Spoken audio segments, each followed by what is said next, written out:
What's happening, folks? Back with another reaction. Back with another reaction from the Mel Torme CD that Kim sent me a while back. Hello, Luca. Are you coming up? Is that the plan? I think that might be the plan. Once again, shout out to Kim, not only for sharing, but for the annotations related to a video game playlist on my channel that she put on the front cover. In any case, we're going to listen to September Song, and this is another one not written by Torme himself. It lists Anderson and Weil, or maybe Wheel, it's W-E-I-L-L. So I'm not familiar with those songwriters, not quite sure, where they may come from. I will note that this is a 1992 compilation, and on the compilation credits, it has an asterisk for tracks that were not previously released, and this is listed as one of them. The tune itself is called September Song. Did you want to go up here? I think that's what she wants. She's a little unsure. But yes, so we're, I guess, a couple months late here, but ultimately I did want to go through the compilation in order. So yeah, I wonder what the designation is about, what is taking place in September that is specific to those collection of days that month.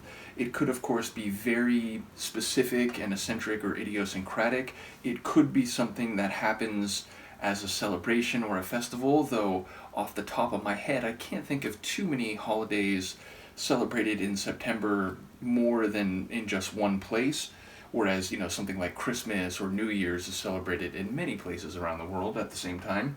So yeah, I don't quite know what to make of the title, but I'll see what Mel has to say about it, or indeed the songwriters have to say about it. Let's give it a listen. This is Mel Torme and his performance of September Song, included on a compilation that I'm forgetting the name of here. Mel Torme in Hollywood, that's right. So presumably this is something that might have shown up in a film or as part of a performance in Los Angeles. So Mel Torme and his version of September Song. A song that has been done many times. We'd like to take a crack at it for our album. The great immortal song Made Immortal by Walter Houston. Remember? She almost knocked everything down right there. When you are a young man courting the girls, you're playing a waiting game. When a maid refuses with tossing curls, you let the old earth take a couple of whirls, and you ply her with tears in lieu of pearls. And as time goes along, she'll come your way, and you're through with the waiting game. But it's a long, long while from May to December, and the days grow short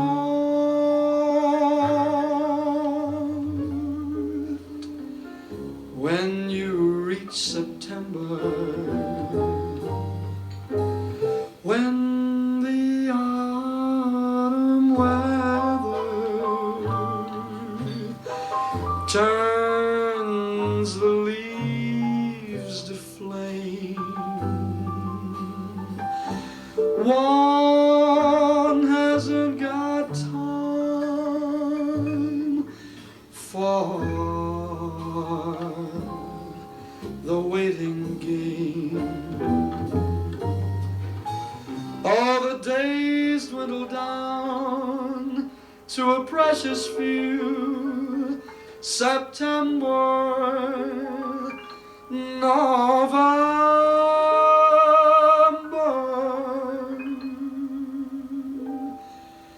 and these few precious days I'll spend with you. These golden days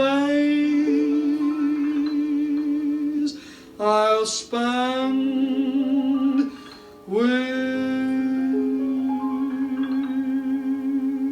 you.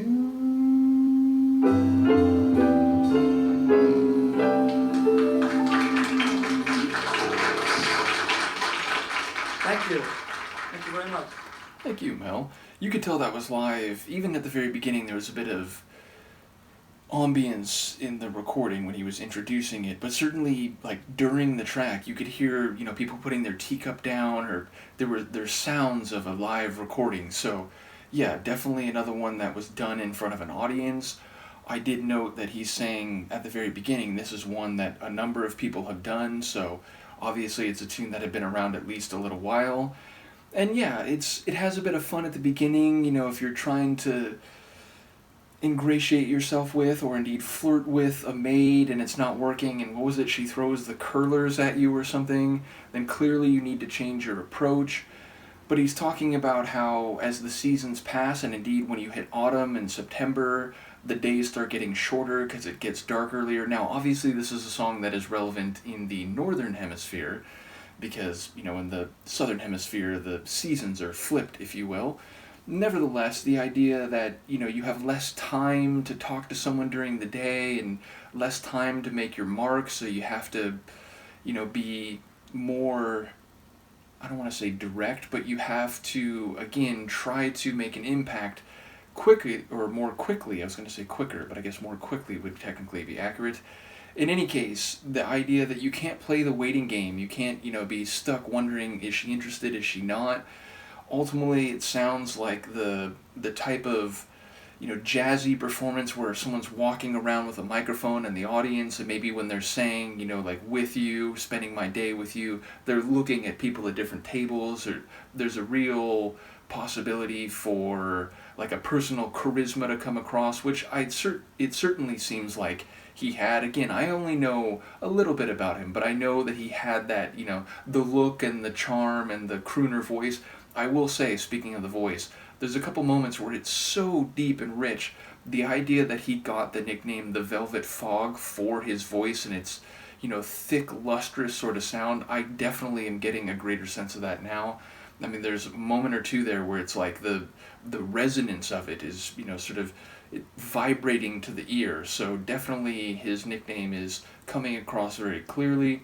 Ultimately, this is again reminding me, I think I said this in the previous video, that I still have the compilation of, I'm blanking on it. Like, I can't believe I'm blanking on his name. The guy famous for singing Beyond the Sea and Splish Splash. Like, how am I blanking on your name now, sir? I'll write it in the description because there's no way it's going to elude me for too long. But ultimately, I have a compilation of his too, and it's the same thing where it's, you know, at least what I've heard so far is that there's some live performances in front of audiences, I think also in LA. So yes, it does seem like this is going to be a regular occurrence across the compilation, or the album maybe.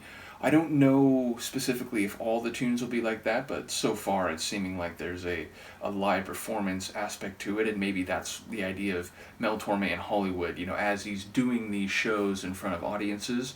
But yes, another cool one. Looking forward to more. Once again, shout out to Kim. Let me know what you think, and I will see you next time. Peace. Bobby Darin. It's Bobby Darin. I remembered before the end of the video. Yes. Let me know what you think, and I will see you next time. Whew. Just made it.